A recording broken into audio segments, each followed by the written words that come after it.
News చూస్తున్నాం. భారత్ కి జై కొడుతుంది ప్రస్తుతానికి పాకిస్తాన్ కి సంబంధించి ఏదైతే వరదలని అలర్ట్ చేసింది ఇండియా.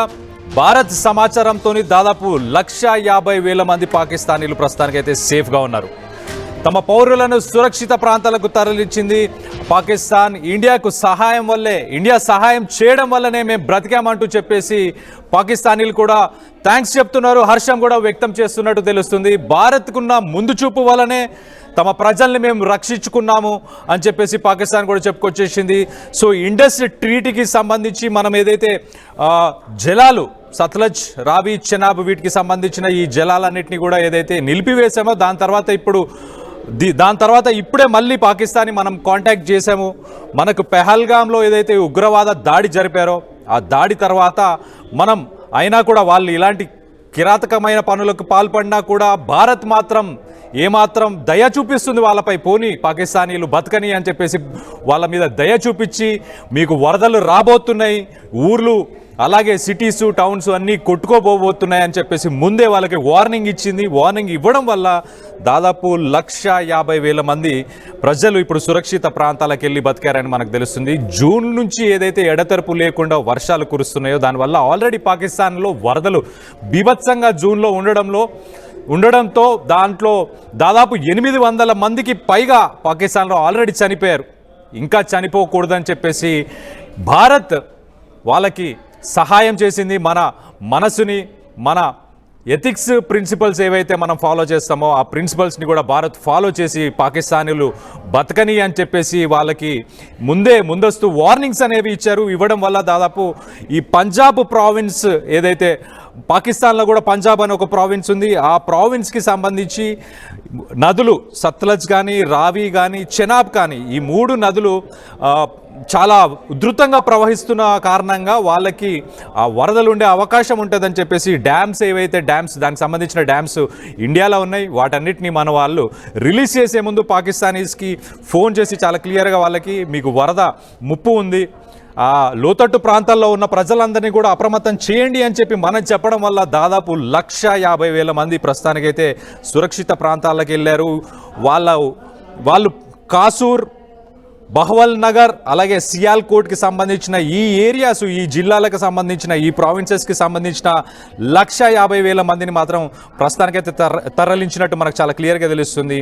గ్లేషియల్ లేక్స్ అంటే మంచు పర్వతాలు ఏవైతే ఉన్నాయో అవి కరగడం వల్ల సడన్గా పైన ఈ ఫ్లడ్స్ అనేవి రివర్స్లో ఎక్కువ మోతాదులో వాటర్ రావడం వల్ల మనం డ్యామ్స్ అన్ని రిలీజ్ చేసాం. ఆ రిలీజ్ చేసినప్పుడు దానికి సంబంధించిన వార్నింగ్స్ అని వాళ్ళకి ఇచ్చాం. హ్యుమానిటేరియన్ జెస్చర్గా దీన్ని చూడొచ్చు. మనం చూస్తే ఇండస్ వాటర్ ట్రీటీకి సంబంధించి ఏదైతే ట్రీటీ జరిగిందో పెహల్గాం అటాక్ తర్వాత ఆ ట్రీటీని నిలిపేసిన తర్వాత ఇప్పటిదాకా ఆ డ్యామ్స్ని ఆ వాటర్ని మనం రిలీజ్ చేయలేదు, పాకిస్తాన్కి వాటర్ ఇవ్వలేదు. కానీ ఇప్పుడు ప్రస్తుతానికి గ్లేషియల్స్ ఏవైతే ఉన్నాయో ఆ మంచు కొండ పర్వతాలు ఏవైతే కరిగిపోయాయో దానికి సంబంధించి వాటర్ ఎక్కువ రావడంతో వాళ్ళకి ముందస్తు వార్నింగ్స్ ఇచ్చి ప్రస్తుతానికైతే ఆ తావి రివర్ అలాగే చెనాబు అలాగే రావి, సత్లజ్ ఈ నదులకు సంబంధించిన ప్రవాహాన్ని ముందే పసిగట్టి పాకిస్తాన్కి ముందే వాళ్ళకి వార్నింగ్స్ ఇవ్వడం వల్ల ప్రస్తుతానికి 150,000 మంది వాళ్ళైతే సురక్షితంగా ఉన్నట్టు తెలుస్తుంది. దానికి సంబంధించి కొన్ని విజువల్స్ ఉన్నాయి మన దగ్గర. ఆ విజువల్స్ కూడా ఒక్కసారి చూసే ప్రయత్నం చేద్దాం. చూడండి అసలు పాకిస్తాన్లో ఎలాంటి పరిస్థితి నెలకొన్నదని చూడండి. అక్కడ వాళ్ళ జూన్లో కూడా వరదలు ఎక్కువ ఉండడం వల్ల దాదాపు 800 మంది చనిపోయారు. సో వాళ్ళకి ముందస్తు వార్నింగ్స్ ఇవ్వలేకపోయారు అక్కడ ఉన్న ప్రభుత్వము, వాళ్ళని కాపాడలేకపోయింది. 800 మంది చనిపోయారు. కానీ ఈసారి భారత ప్రభుత్వం మాత్రం ముందస్తు వార్నింగ్స్ వాళ్ళకి ఇచ్చి వాళ్ళందరినీ కాపాడుకునే ప్రయత్నం చేసుకోవాలని చెప్పి ఆ ప్రభుత్వానికి చెప్పింది. ఎంత దయాగుణం కలిగింది మన భారత్. ఒక పక్కన మనపై ఉగ్రవాద దాడులు మనం చూస్తే వారం రోజుల కింద పాకిస్తాన్ నుంచి 6 డ్రోన్లు వచ్చి సర్వేలెన్స్ చేసుకొని వెళ్తున్నాయి. అంటే ఎక్కడ మన ఆర్మీకి సంబంధించిన స్థావరాలు ఎక్కడున్నాయి, వాళ్ళని ఎలా అటాక్ చేయొచ్చు అని చెప్పేసి వాళ్ళు ఒక పక్కన మన మీద ఇన్ని కుతంత్రాలు ప్లాన్ చేసినా కూడా భారత్ మాత్రం తన దయాగుణాన్ని మాత్రం మళ్ళీ ఒక్కసారి రుజువు చేసింది. పాకిస్తాన్ ప్రజలని బతికించడానికి ఆ ప్రభుత్వాలు సరిగ్గా లేకపోతే ఏంటి, ఆ ప్రజలైతే బతకొచ్చు కదా. ప్రజలకైతే సేవ చేయొచ్చు కదా, ప్రజలకైతే దయ చూపించవచ్చు కదా, ప్రజల మీద సామాన్య ప్రజలు ఏం తప్పు చేశారని చెప్పేసి భారత్ అయితే వాళ్ళకి మాత్రం ముందస్తు వార్నింగ్స్ ఇచ్చినట్టు మనకు చాలా క్లియర్గా తెలుస్తుంది. సో పాకిస్తాన్కి సంబంధించి ఫ్లడ్ క్రైసిస్ అనేది జూన్ నుంచే ఆల్రెడీ వాళ్ళకి విపరీతమైన ఫ్లడ్స్ ఉండే 800 మందికి పైగా చనిపోయారు. దాని తర్వాత ఇప్పుడు ప్రస్తుతానికైతే 150,000 మందిని భారత్ కాపాడిందని చెప్పుకోవాలి.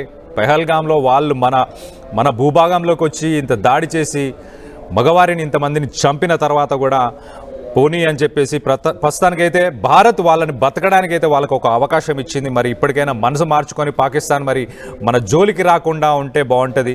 లేకపోతే రానున్న రోజుల్లో ఇది దేవుడిచ్చిన ఒక సమాధానం అని చెప్పుకోవాలి. మనం చెప్పాలంటే ఇలాంటి ప్రకృతికి సంబంధించిన విపత్తులు మనపై వాళ్ళు చేసే కుట్రలు కుతంత్రాలని మరి దేవుడు చూస్తూనే ఉంటాడు. కాబట్టి ఖచ్చితంగా ఈ కుట్రలు కుతంత్రాలని వాళ్ళకి వరుణ దేవుడు ఇప్పుడు ఇలా శిక్షలాగా ఇలా వరదలను అయితే వాళ్ళకి ఇస్తున్నాడు. కానీ దీనివల్ల సామాన్య ప్రజలే బాధపడుతున్నారు. కానీ ఆ సామాన్య ప్రజలు ఎక్కువ శాతం ఇబ్బంది పడకుండా ఉండడానికి, ప్రాణ నష్టం జరగకుండా ఉండడానికి భారత్ మాత్రం తన దయాగుణంతో ముందస్తు వార్నింగ్ అయితే వాళ్ళకి ఇచ్చినట్టు తెలుస్తుంది. సో ప్రస్తుతానికైతే ఇటు సత్లజ్, అలా రావి అండ్ చెనాబ్ ఈ 3 నదులకు సంబంధించి ఆ డ్యామ్స్కి సంబంధించిన వాటర్ ఓవర్ఫ్లో అవడం వల్ల ఇండియా మాత్రం ఆ డ్యామ్స్ గేట్స్ అన్ని రిలీజ్ చేసే ముందే వాళ్ళకి వార్నింగ్స్ మాత్రం ఇచ్చింది. మీకు వరద బీభత్సం ఉండే అవకాశం ఉంటుంది కాబట్టి లోతట్టు ప్రాంతాలకు సంబంధించిన ప్రజలందరినీ కూడా అప్రమత్తం చేయండి అని చెప్పేసి. సో ఇస్లామాబాదు, అలాగే మనం చూసుకుంటే సియాల్కోటు, ఈ ప్రాంతాలకు సంబంధించిన ప్రజలందరినీ సురక్షితంగా 150,000 మందిని అక్కడున్న పోలీసులు వాళ్ళందరూ కూడా సురక్షితంగా వేరే ఎత్తైన ప్రదేశాలకి, అలాగే సురక్షితమైన ప్రదేశాలకు కూడా తీసుకెళ్ళినట్టు మనకు చాలా క్లియర్గా తెలుస్తుంది. So national disaster management authority, మన ఇండియాకి సంబంధించిన ఏదైతే నేషనల్ డిజాస్టర్ మేనేజ్మెంట్ అథారిటీ ఉందో దాని ద్వారా ఇంతమంది ప్రజల ప్రాణాలని కాపాడగలిగినందుకు ఆ పాకిస్తానీలు కూడా చాలా థ్యాంక్స్ చెప్తున్నారు. వాళ్ళు కూడా కృతజ్ఞతలు చెప్తున్నారు. వాళ్ళు దీనివల్ల చాలా సంతోషంగా ఉన్నట్టు కూడా మనకు తెలుస్తుంది. అక్కడ ప్రజలు కూడా భారత ప్రభుత్వాన్ని పొగుడుతున్నట్టు కూడా మనకు చాలా క్లియర్గా తెలుస్తుంది. ఒకసారి ఆ విజువల్స్లో చూడండి. అక్కడ ఒక భవనము, అది నాకు తెలిసి ఒక గవర్నమెంట్కి సంబంధించిన భవనమా మరి ఏంటో, కానీ అదంతా మునిగిపోయింది. మసీదు, అదొక మసీద్ అంట, ఒక ప్రార్థనా స్థలము. చూడండి, ఆ ప్రార్థనా స్థలం అయితే ప్రస్తుతానికి అది ఆల్మోస్ట్ ఒక 10-15-20 ఫీట్ల పైననే, అంటే ఒక గ్రౌండ్ ఫ్లోర్ అయిపోయింది. ఆల్రెడీ ఫస్ట్ ఫ్లోర్ ఎత్తులో ఆ వాటర్ ప్రవహిస్తుంది చూడండి, అంత ఎత్తులో. సో అలాంటి పరిస్థితి ఉంది అక్కడ. 150,000 మంది మరి వాళ్ళందరినీ సురక్షిత ప్రాంతాలకు తీసుకెళ్లారు. కానీ ఆర్థికంగా ప్రస్తుతానికి పాకిస్తాన్ అయితే ఇబ్బందుల్లో ఉంది. మరి వాళ్ళందరికీ సహాయక చర్యలు, వాళ్ళందరికీ ఆహార భద్రత ఇలాంటివన్నీ మరి పాకిస్తాన్ చూసుకోవాల్సిందే. చూసుకునే పరిస్థితి ఉందా లేదా అనేది మరి ప్రభుత్వానికే తెలుసు. మనపై ఏదైతే వీళ్ళు పెహల్గామ్కి సంబంధించి ఏదైతే దాడి చేశారో ఆ దాడి తర్వాత ఇప్పటిదాకా మనం ఇండస్ ట్రీటీకి సంబంధించి నదుల నుంచి వాటర్ని మాత్రం ఇప్పటిదాకా మనం రిలీజ్ చేయలేదు.